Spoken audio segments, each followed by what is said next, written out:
செய்தி நேரத்தின் பிரதான அனுசரணை பாரிஸ் லா சப்பல் விடி கேஷ் அண்ட் கரி. வீட்டரசிகளின் விருப்பத்துக்குரியவர்கள் விடி கேஷ் அண்ட் கேரி.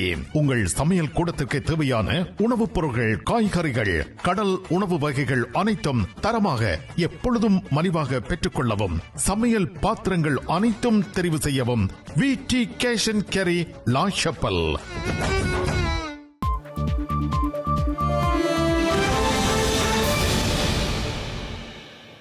வணக்கம்.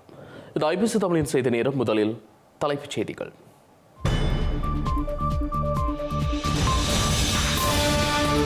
தமிழ் பேசும் மக்களை அனுர அரசு திட்டமிட்டு ஓரங்கட்டுவதாக விமர்சனம். தூய்மை இலங்கை திட்டத்தை சுட்டிக்காட்டி டெலோ கருத்து.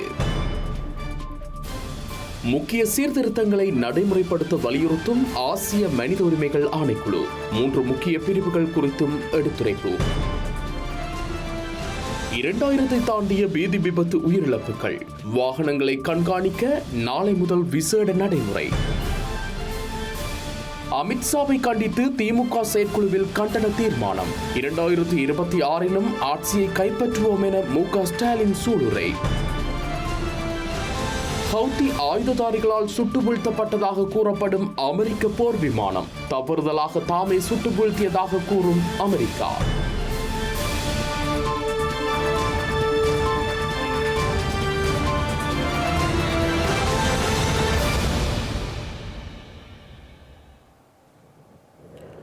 தமிழ் மக்களின் கணிசமான வாக்குகளை பெற்ற அனுரகுமார் திசாநாயக்க தலைமையிலான அரசாங்கம் திட்டமிட்டு தமிழ் முஸ்லிம் மக்களை ஓரம் கட்டுவதாக ஜனநாயக தமிழ் தேசிய கூட்டணியின் முன்னாள் நாடாளுமன்ற உறுப்பினர் கோவிந்தம் கருணாகரம் தெரிவித்தார். அத்துடன் ஸ்ரீலங்கா ஜனாதிபதியால் உருவாக்கப்பட்டுள்ள தூய்மை இலங்கை திட்டத்தில் தமிழ் பிரதிநிதித்துவம் இல்லாமை தொடர்பில் விமர்சனம் வெளியிட்டுள்ளார். கிளீன் ஸ்ரீலங்கா, இலங்கையை துப்புரவு செய்வதற்காக ஒரு ஜனாதிபதி செயலணியை தன்னுடைய தலைமையிலே 18 பேர் கொண்ட ஒரு அணியாக ஜனாதிபதி அவர்கள் நியமித்திருக்கின்றார்கள். ஏனோ இவர் தெரிந்து செய்கின்றாரோ அல்லது தெரியாமல் செய்கின்றாரோ என்று எனக்கு விளங்கவில்லை.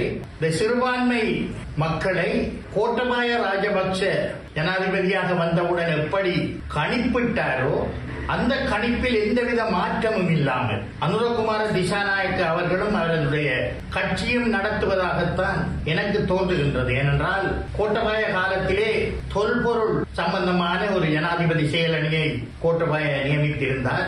அதில் 11 பேர் அங்கத்துவம் பெற்றிருந்தார்கள். முழுக்க ராணுவ உயரதிகாரிகளும் புத்த பிக்குகளும் எந்த விதமான நிபுணத்துவமும், தொல்பொருளிலே எந்த விதமான நிபுணத்துவமும் இல்லாத அரசு அதிகாரிகளையும் சமய பெரியார்களையும் பௌத்த சமய பெரியார்களையும் நியமித்திருந்தார்.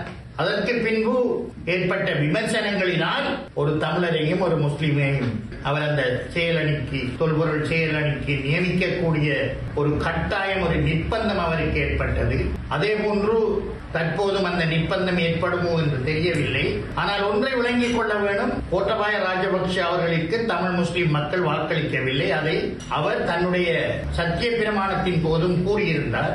ஆனால் அனுரகுமார திசாநாயக்க அவர்களுக்கு கணிசமாக தமிழ் முஸ்லிம் மக்கள் வாக்களித்திருக்கிறார்கள் என்பதை இவர் உணர்ந்து கொண்டு எதிர்காலத்திலே இந்த நாடு ஒரே நாடு, நாங்கள் எல்லாம் இந்த நாட்டு மக்கள் சமத்துவமான மக்கள் என்று வாய்கிழிய கூறும் இந்த அரசாங்கமும் ஜனாதிபதியும் இப்படியான தவறுகளை விடாமல் நடக்க வேண்டும் என்பதுதான் எங்களுடைய எண்ணம். கனடாவின் தலைநகரான டொரண்டோவில் தமிழ் தேசிய உணர்வாளர்களுக்கும் இலங்கை தமிழரசு கட்சியின் நாடாளுமன்ற உறுப்பினர்களான ஸ்ரீதரன் மற்றும் குகதாசன் ஆகியோருக்கு இடையில் கலந்துரையாடல் ஒன்று இடம்பெற்றுள்ளது. தாயகத்தில் நீண்ட காலமாக தீர்க்கப்படாமல் காணப்படுகின்ற இனப்பிரச்சினைகள் தொடர்பிலும் கலந்துரையாடப்பட்டுள்ளது. கனடாவிற்கு பயணம் செய்துள்ள இலங்கை தமிழரசு கட்சியின் நாடாளுமன்ற உறுப்பினர்களான ஸ்ரீதரன் மற்றும் குகதாசன் ஆகியோர் கனேடிய வெளிவிவகார அமைச்சின் பிரதிநிதிகளுடன் சந்திப்பொன்றை மேற்கொண்டிருந்தனர். இதன் தொடர்ச்சியாக நேற்றைய தினம் கனடாவை தளமாக கொண்டியங்கும் கிளிநொச்சி மக்கள் பேரவை மற்றும் வட்டக்கட்சி மக்கள் ஒன்றியம் ஆகிய அமைப்புகளின் ஒழுங்கமைப்பில் கனடாவால் தமிழ் தேசிய உணர்வாளர்களுடன் கலந்துரையாடல் ஒன்று இடம்பெற்றுள்ளது. குறித்த சந்திப்பில் தாயக மக்களுக்கான அரசியல் தீர்வுக்கான அடுத்த கட்ட நகர்வுகள் மற்றும் அதில் கனேடிய அரசாங்கத்தின் வகிப்பாகம் ஆகியன தொடர்பில் ஸ்ரீதரன் உரையாற்றியிருந்தார். அத்துடன் இவை தொடர்பில் தாயக புலம்பெயர் உறவுகளின் அடுத்த கட்ட அரசியல் செயற்பாடுகள் உள்ளிட்ட பல்வேறு விடயங்கள் தொடர்பிலும் கலந்துரையாடல்கள் இடம்பெற்றுள்ளன. வவுனியாவில் விடுதலை புலிகளின் தலைவர் பிரபாகரனின் படத்தை சமூக வலைதளத்தில் பதிவேற்றிய நபரிடம் பயங்கரவாத தடுப்பு பிரிவினர் விசாரணைகளை மேற்கொண்டுள்ளனர். 2 வருடங்களுக்கு முன்னர் பிரபாகரனின் பிறந்த தினத்திற்கு சமூக வலைதளத்தில் வாழ்த்து தெரிவித்தவரிடமே குறித்த விசாரணை இடம்பெற்றுள்ளது. வவுனியா பண்டாரிக்குளம் பகுதியைச் சேர்ந்த இளம் குடும்பஸ்தர் ஒருவரிடமே பயங்கரவாத புலனாய்வு பிரிவின் வவுனியா அலுவலகத்தில் வாக்குமூலம் பதிவு செய்யப்பட்டுள்ளது. இந்த ஆண்டு மாவீரர் தின நிகழ்வுகளுக்கு அனுமதி வழங்கப்பட்ட போதும் இவ்வாறான விசாரணைகள் தொடர்ந்தும் இடம்பெற்று வருகின்றது. ஈழமக்கள் ஜனநாயக கட்சியின் செயற்பாடுகளை வலுப்படுத்தும் வகையில் புதிய கட்டமைப்பொன்று டக்ளஸ் தேவானந்தாவினால் உருவாக்கப்பட்டுள்ளது. ஸ்ரீலங்கா நாடாளுமன்ற தேர்தல் தோல்வியை அடுத்து எதிர்வரும் தேர்தல்களை வெற்றி கொள்ளும் நோக்கில் குறித்த நடவடிக்கை முன்னெடுக்கப்பட்டுள்ளது. ஈழமக்கள் ஜனநாயக கட்சி கடந்த பொது தேர்தலில் தோல்வியடைந்ததை தொடர்ந்து தமது தோல்விக்கான காரணங்களை ஆராய்ந்து புதிய கட்டமைப்பு ஒன்று உருவாக்கப்பட உள்ளதாக ஈழமக்கள் ஜனநாயக கட்சியின் செயலாளர் நாயகம் டக்ளஸ் தேவானந்தா தெரிவித்திருந்தார். இந்த நிலையில் இன்றைய தினம் வன்னி தேர்தல் தொகுதிக்கான புதிய கட்டமைப்பு ஒன்று அறிவிக்கப்பட்டுள்ளது. குறித்த தொகுதியின் அமைப்பாளராக கட்சியின் உறுப்பினர் ஜெயராஜ் நியமிக்கப்பட்டுள்ளார். இதன்படி முல்லைத்தீவு, மன்னார், வவுனியா ஆகிய மாவட்டங்களில் அரசியல் செயற்பாடுகளை முன்னெடுத்துச் செல்ல உள்ளதாகவும் தெரிவிக்கப்பட்டுள்ளது. அதேவேளை கட்சியின் தேசிய மாநாட்டை நடத்துவதற்கான நடவடிக்கைகளை மேற்கொள்ளுமாறு கட்சி உறுப்பினர்களுக்கு டக்ளஸ் தேவானந்தா அறிவுறுத்தியுள்ளமையும் குறிப்பிடத்தக்கது. உள்ளூராட்சி மன்ற தேர்தல்களுக்கு புதிதாக வேட்புமனுக்களை கோரும் வகையில் சட்ட திருத்தம் எதிர்வரும் மாதத்திற்குள் நிறைவேற்றப்பட்டால் பிப்ரவரி மாதம் அளவில் உள்ளூராட்சி மன்ற தேர்தலுக்கான பணிகளை முன்னெடுக்க முடியும் என தேர்தல்கள் ஆணைக்குழுவின் தலைவர் RMAL ரத்நாயக்க தெரிவித்துள்ளார். ஜனவரி முதல் வாரத்தில் உள்ளூராட்சி மன்ற தேர்தல் குறித்து அறிவிக்கப்படும் எனவும் RMAL ரத்நாயக்க தெரிவித்துள்ளார்.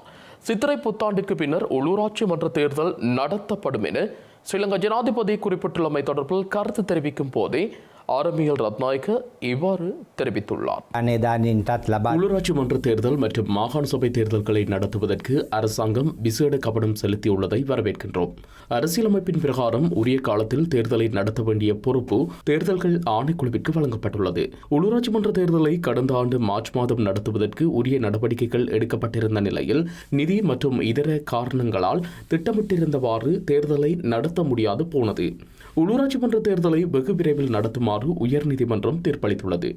ஜனாதிபதி தேர்தலை தொடர்ந்து உள்ளூராட்சி மன்ற தேர்தலை நடத்துவதற்கு அவதானம் செலுத்தப்பட்டிருந்த நிலையில் ஜனாதிபதிக்கு வழங்கப்பட்டுள்ள அதிகாரங்களுக்கு அமைய நாடாளுமன்றம் கலைக்கப்பட்டது. ஆகவே அரசியலமைப்பின் பிரகாரம் 1 மாத காலத்திற்குள் பொது தேர்தலை நடத்தினோம். பொது தேர்தலை தொடர்ந்து உள்ளூராட்சி மன்ற தேர்தலை நடத்துவதற்கு தீர்மானிக்கப்பட்டிருந்த நிலையில் ஏற்றுக்கொள்ளப்பட்ட வேட்புமனுக்களை இடைநிறுத்தி புதிதாக வேட்புமனுக்களை கோருமாறு பல்வேறு தரப்பினர் வலியுறுத்தியிருந்தனர். ஏற்றுக்கொள்ளப்பட்ட வேட்புமனுக்களின் பிரகாரம் தேர்தலை நடத்துவதில் பல சிக்கல்கள் காணப்படுவது அவதானிக்க முடிகிறது. கல்வி பொதுத்தராதர உயர்தர பரீட்சைகள் நிறைவடைந்தவுடன் உள்ளூராட்சி மன்ற தேர்தல் குறித்து உறுதியான தீர்மானத்தை அறிவிப்பதாக ஏற்கனவே குறிப்பிட்டிருந்தோம். இதற்கமைய ஜனவரி முதல் வாரத்தில் உள்ளூராட்சி மன்ற தேர்தல் குறித்து அறிவிப்போம். உள்ளூராட்சி மன்ற தேர்தலுக்கு புதிதாக வேட்புமனுக்களை கோரும் வகையில் சட்டமூலத்தை ஜனவரி மாதம் நாடாளுமன்றத்திற்கு சமர்ப்பிப்பதாக குறிப்பிடப்பட்டுள்ளது. ஜனவரி மாதம் அளவில் சட்டமூலம் நிறைவேற்றப்பட்டால் பிப்ரவரி மாதம் அளவில் உள்ளூராட்சி மன்ற தேர்தலுக்கான பணிகளை ஆரம்பிக்க முடியும். இலங்கையில் சட்டத்தின் ஆட்சியை மீட்டெடுக்கும் நோக்கில் முக்கியமான சட்ட சீர்திருத்தங்களை நடைமுறைப்படுத்துவதற்கு உடனடியாக நடவடிக்கை எடுக்குமாறு ஆசிய மனித உரிமைகள் ஆணைக்குழு ஸ்ரீலங்கா ஜனாதிபதி அனுரகுமார திசாநாயக்கவை வலியுறுத்தியுள்ளது. நாட்டின் சட்டம் மற்றும் நீதித்துறை அமைப்புகளில் உள்ள முக்கிய குறைபாடுகளை நிவர்த்தி செய்ய வேண்டிய அவசியத்தை ஆணைக்குழுவின் கொள்கை மற்றும் நிகழ்ச்சி திட்ட பணிப்பாளர் பெசில் பெர்னாண்டோ சுட்டிக்காட்டியுள்ளார். இலங்கையில் உடனடி சீர்திருத்தம் செய்வதற்கான தேவை காணப்படும் 3 முக்கியமான பகுதிகளை ஆசிய மனித உரிமைகள் ஆணைக்குழு அடையாளம் கண்டுள்ளது. நீதித்துறை செயல்முறையை விரைவுபடுத்தவும், நீதி வழங்குவதில் ஏற்படும் தாமதங்களை குறைக்கவும், உயர் நீதிமன்றங்களில் தீவிரமான குற்றவியல் வழக்குகளின் தினசரி விசாரணையை உறுதி செய்வதன் முக்கியத்துவத்தை அந்த அமைப்பு வலியுறுத்தியது. லஞ்சம் மற்றும் ஊழலை எதிர்த்து போராடுவதற்கான விரிவான சட்டத்தை அறிமுகப்படுத்துவதற்கும் ஆசிய மனித உரிமைகள் ஆணைக்குழு அழைப்பு விடுத்துள்ளது. இது ஆட்சி மற்றும் பொறுப்புக்கூறலில் பொதுமக்களின் நம்பிக்கையை மீட்டெடுக்க அவசியமானதாக கருதப்படுகின்றது எனவும் ஆணைக்குழு சுட்டிக்காட்டியுள்ளது. மேலதிகமாக சட்டமா அதிபர் திணைக்களத்தின் சுதந்திரம், செயல்திறன் மற்றும் வெளிப்படைத் தன்மையை மேம்படுத்துவதற்காக அதனை சீர்திருத்த வேண்டியதன் அவசியத்தை ஆணைக்குழு மேலும் எடுத்துரைத்துள்ளது.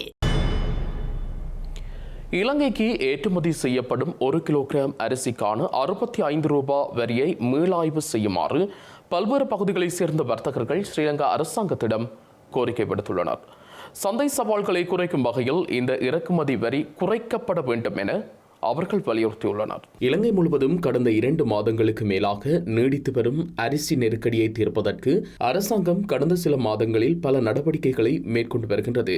இந்த முயற்சிகளின் கீழ் அதிகபட்ச மொத்த மற்றும் சில்லறை விலை வரம்புகள் நிர்ணயிக்கப்பட்டுள்ளதுடன் நுகர்வோர் விவகார அதிகார சபை மூலம் அரிசி ஆலைகளில் சோதனைகள் நடத்தப்படும். அதேவேளை வெளிநாடுகளில் இருந்து அரிசி இறக்குமதி செய்வதற்கான கட்டுப்பாடுகளும் தளர்த்தப்பட்டுள்ளன. இறக்குமதி அனுமதி வழங்கப்பட்டதன் பின்னர் 67,000 மெட்ரிக் டன் அரிசி இறக்குமதி செய்யப்பட்டுள்ளதுடன் இதில் 38,000 மெட்ரிக் டன் தென்னாட்டு அரிசியும் 28,500 மெட்ரிக் டன் தென்பச்சை அரிசியும் அடங்கியுள்ளது. இந்த அரிசி இறக்குமதி மூலம் அரசாங்கத்திற்கு 4.3 பில்லியன் இறக்குமதி வரிகளாக கிடைத்துள்ளதாக ஸ்ரீலங்கா சுங்க திணைக்களம் கூறியுள்ளது. இந்த நிலையில் இறக்குமதி செய்யப்படும் 1 கிலோ அரிசிக்கான 65 ரூபாய் இறக்குமதி வரியை குறைக்க வேண்டும் என வர்த்தகர்கள் கோரிக்கை விடுத்துள்ளனர். இறக்குமதி அரிசிக்கான வரியை குறைப்பதன் மூலம் நுகர்வோர் மலிவான விலையில் அரிசியை பெற முடியும் எனவும் அவர்கள் சுட்டிக்காட்டியுள்ளனர். இலங்கை முழுவதும் இந்த ஆண்டு இடம்பெற்ற வீதி விபத்துகளில் 2000க்கும் அதிகமானவர்கள் பலியாகியுள்ளனர். இதேவேளை கடந்த 24 மணித்தியாலங்களில் குறைந்தது 13 பேர் பலியாகியுள்ளதாக ஸ்ரீலங்கா காவல்துறை தெரிவித்துள்ளது. வடக்கு கிழக்கு உட்பட நாடளாவிய ரீதியில் ஜனவரி மாதம் முதல் டிசம்பர் மாதம் 13ஆம் தேதி வரை 22,967 வீதி விபத்துக்கள் இடம்பெற்றுள்ளன. இவற்றில் 6,500 பாரதூரமானவை எனவும் 9,127 சிறிய சம்பவங்கள் எனவும் ஸ்ரீலங்கா காவல்துறை குறிப்பிட்டுள்ளது. 2,141 விபத்துக்களில் உயிரிழப்புகள் ஏற்பட்டுள்ளதுடன் அவற்றில் 2,143 பேர் உயிரிழந்துள்ளதாக ஸ்ரீலங்கா காவல்துறை தெரிவித்துள்ளது. இதேவேளை ஹெட்டன், மாரவில, அம்பலாந்தோட்ட, கம்பள, ஹெட்டிபொல, மட்டக்களப்பு, மெரிகான, கெபிட்டிகொலாவ மற்றும் சீதுவ ஆகிய இடங்களில் நேற்று விபத்துக்கள் பதிவாகியுள்ளன. ஹெட்டன் மல்லியப்பூ சந்தியில் பேருந்து ஒன்று பள்ளத்தில் கவிழ்ந்ததில் 3 பலியாகியுள்ளதுடன் 46 பேர் காயமடைந்துள்ளனர். தெற்கு அதிவேக நெடுஞ்சாலையில் பத்தேகம மற்றும் பின்னதுவுக்கு இடையில் இடம்பெற்ற விபத்தில் 2 உயிரிழந்துள்ளதுடன் சிறிய ரக மகளூந்தும் பார ஊர்தியும் மோதியதில் 6 பேர் காயமடைந்துள்ளனர். குறிப்பாக பண்டிகை காலங்களில் விபத்துக்களை குறைக்க தேவையான முன்னெச்சரிக்கை நடவடிக்கைகளை எடுக்குமாறு பொதுமக்களை காவல்துறையினர் கேட்டுக் கொண்டுள்ளனர். பயணிகள் போக்குவரத்து பேருந்துகள் மற்றும் ஏனைய வாகனங்களின் விபத்துக்குள்ளாகுவது அதிகரித்துள்ள நிலையில் அதனை குறைக்கும் நோக்குடன் நாளை முதல் நாடளாவிய ரீதியில் போக்குவரத்து திட்டம் ஒன்றை நடைமுறைப்படுத்த உள்ளதாக ஸ்ரீலங்கா காவல்துறை தெரிவித்துள்ளது. வீதி பாதுகாப்பை மேம்படுத்தல் மற்றும் விபத்துக்களை குறைக்கும் நோக்கில் பதில் காவல்துறை அதிபரினால் முன்னெடுக்கப்படும் இந்த முயற்சி பண்டிகை காலம் முழுவதும் தொடரும் என ஸ்ரீலங்கா காவல்துறை ஊடகப் பிரிவு தெரிவித்துள்ளது. பொதுமக்கள் பயணிக்கும் பேருந்துகளை அதிகமாக கண்காணிக்கும் வகையில் நாடளாவிய ரீதியில் புதிய போக்குவரத்து நடைமுறை செயற்படுத்தப்பட உள்ளது. குறிப்பாக வாகன சாரதிகள் மது போதையில் இருக்கின்றார்களா அல்லது போதைப் பொருளை பயன்படுத்தியுள்ளார்களா என்பது குறித்து காவல்துறையினர் மதிப்பீடு செய்வார்கள் என தெரிவிக்கப்பட்டுள்ளது. இதனை தவிர கவனக்குறைவாக வாகனத்தை செலுத்துவது, அதிவேகம், போக்குவரத்து விதிமீறல்கள், பாதுகாப்பற்ற சக்கரங்கள் உள்ளிட்ட இயந்திர கோளாறுகள் குறித்தும் ஆய்வு செய்யப்படும் என காவல்துறை கூறியுள்ளது. பொதுமக்களின் பாதுகாப்பை உறுதி செய்யும் வகையிலான மீறல்களுக்கு எதிராக கடுமையான நடவடிக்கை எடுக்கப்படும் என காவல்துறை தெரிவித்துள்ளது. சாரதிகள், பயணிகள் மற்றும் பாதசாரிகளை பாதுகாக்கும் வகையில் பண்டிகை காலத்தில் பொது போக்குவரத்தை அதிகளவில் பயன்படுத்துவதை ஊக்குவிக்கும் வகையில் இந்த முயற்சி மேற்கொள்ளப்படுவதாக காவல்துறை ஊடகப் பிரிவு மேலும் வலியுறுத்தியுள்ளது. செய்திகளின் நிறைவாக மீண்டும் தலைப்புச் செய்திகள்.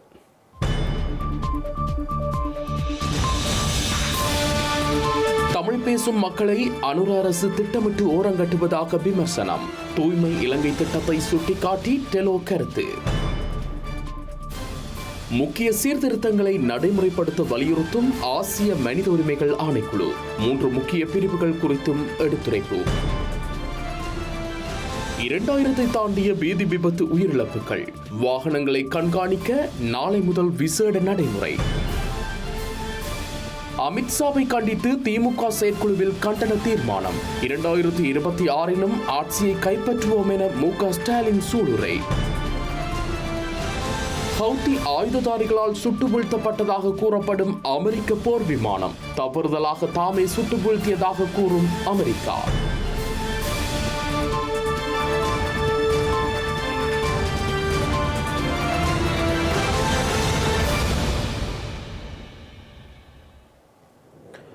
இத்துடன் இன்றைய செய்தி நேரம் நிறைவுக்கு வருகின்றது. உடனுக்குடன் செய்திகளை அறிந்து கொள்ள IBC Tamil.com என்ற நமது இணையதளத்தை பார்வையிடுங்கள். வணக்கம்.